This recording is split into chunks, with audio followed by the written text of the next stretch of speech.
Hola, happy Shabbos or happy day of rest.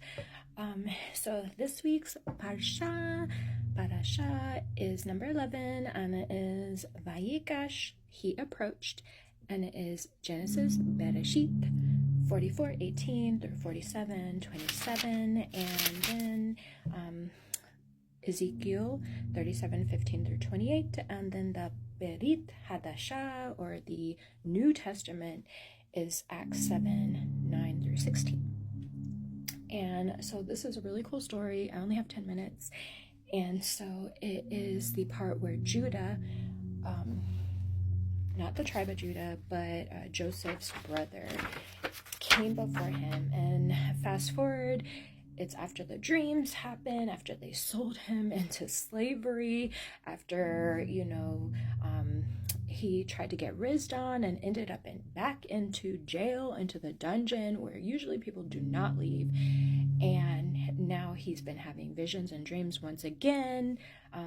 Meaning he had it with his brothers. He said, oh, you guys are going to bow down to me. The moon and the stars will bow down to me. And his brothers are like, oh, no, you didn't. How dare you? And then he started having the vision dream again in the dungeon. He said, do not forget me. My God is giving me these dreams. And they didn't forget him because they came true. And so they brought him before Pharaoh, blah, blah, blah. And so now at this time, the famine, it's 2 years in. And Israel, he's like, you guys need to go, but do not come back empty-handed. Do not take another son away from me. Like, I'll die. I'll go to Sheol. So that's where we are right now. Judah is before the second in command in Israel, and he's like, you cannot have us go back to our dad. Like, he will go to Sheol. He will go to hell. He will die, and I am to blame. So, in Genesis 43:19, that's when he made the initial promise to his dad. Like, I will not return back without another son gone. But what's interesting is in Genesis 37:26 and 27, Judah was the one that convinced his brothers to sell Joseph. Like, he was the cause. So what comes around goes around. It's deeper than that, because God already had a plan. And so go back even further to Genesis 37:13. Israel, which is their dad, told Joseph to go to where his brothers were. And this was like miles, this was far away. And so shepherds, they don't just have to battle against animals and all that, lions or whatever, bears. They're also having to defend so people aren't stealing their property. Like, it's a hostile situation. You're dirty, you're traveling, you don't know when you're going to eat. But he said go. But what's interesting about the wording that he uses, he said, go the shalom of your brothers. Like, go get the peace of your brothers, because they're, at this time, they're mad at him. They're like, how dare you think you're better than us? Or, the jealousy has kicked in. And the Hebrew word that Joseph used was henai, Henai, which means I am ready. And so you only see that in previous texts where, and you might know this story, is where a sacrifice is about to happen. Like, they are entrusting, they know that misfortune may, with a high may, happen. And Joseph told Israel, henai, I'm ready. So he goes to his brothers, and fast forward, Judah is like, I can't go back empty-handed. And Joseph loses it. He cries, he petitioned, like, he's like, I can't take it anymore. His cries were so loud when he told his brothers that it was really him. And he said, don't worry, like, it was not you that got me here. Like, you think that you sold me. I mean, they did, but it was because God was already intervening. He was already working. Israel told Joseph to go to his brothers. The brothers then sold him. And so, like, all these people are thinking, oh my gosh, it was my fault all these years. Or, Joseph could have been like super pissed because he's like in the dungeon. But no, he never gave up. He always said that God is the reason for something happening. Don't forget me.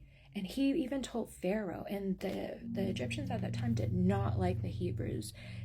They were dirty, they were stinking, they ate meat. The Egyptians, they shaved off every hair on their body. They did not like sickness. They wore wigs, they colored on their bodies, and they were vegetarian. So it was like in a same room, you will not see an Egyptian and a Hebrew.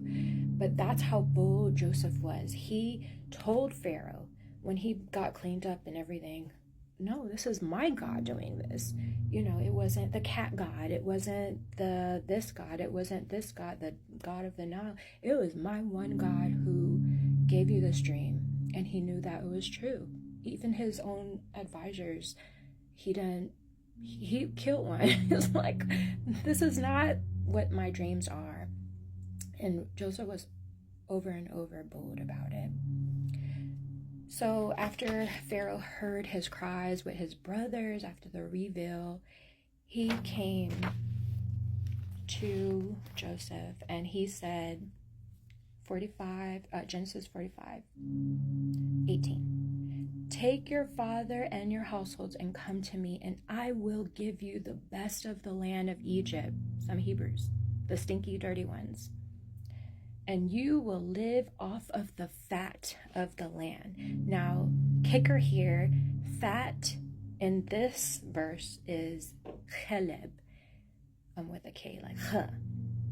You only see that, the feminine possessive of this form, Psalms 147:14, Leviticus 7:23, Genesis 4:4. Genesis 4:4 is cool because it's where Cain and Abel presented their offering to Hashem, to God. But only one was favored.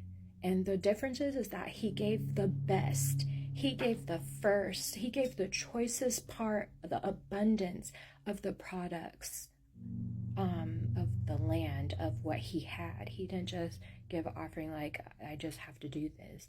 He gave his first best. And this is what the Pharaoh said he's giving to these Hebrew people. And so what's cool about the word fat in Hebrew is you see it throughout the Torah, the Old Testament. You see it with animal fat, which could be like the milk, the dairy, the cheese, the marrow, or the grease, the dirty stuff. You could see it for resin, for incense, which we're supposed to be a sweet smell to Hashem, to God. You see it as human body fat over the intestines, a smearing in a shield, which was a negative, an unreceptive heart, which was a negative.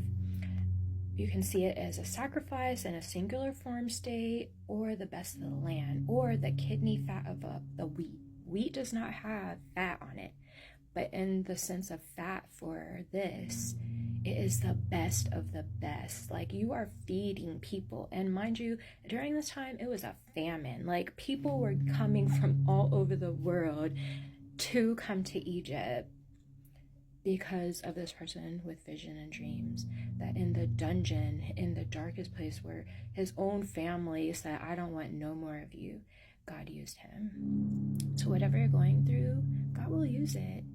And it doesn't have to currently make sense. As you saw in the text, like, God was pre-planning these things to align years ahead. So what we think right now that we're going through, God is already working. But it will only happen if you are thankful in your situation. If you are saying, I got this because my God is blessing me. And so one last part, Genesis 46:2. God then called Israel and he said, fear not to go down to Egypt, for I will make you there into a great nation. I myself will go down with you to Egypt, and I myself will also bring you back. So those parashas are coming up next soon. And just think about what's going to happen in Egypt in the future, and what will be happening, and delay the people, and what God is going to bring them out of. Have a good rest day.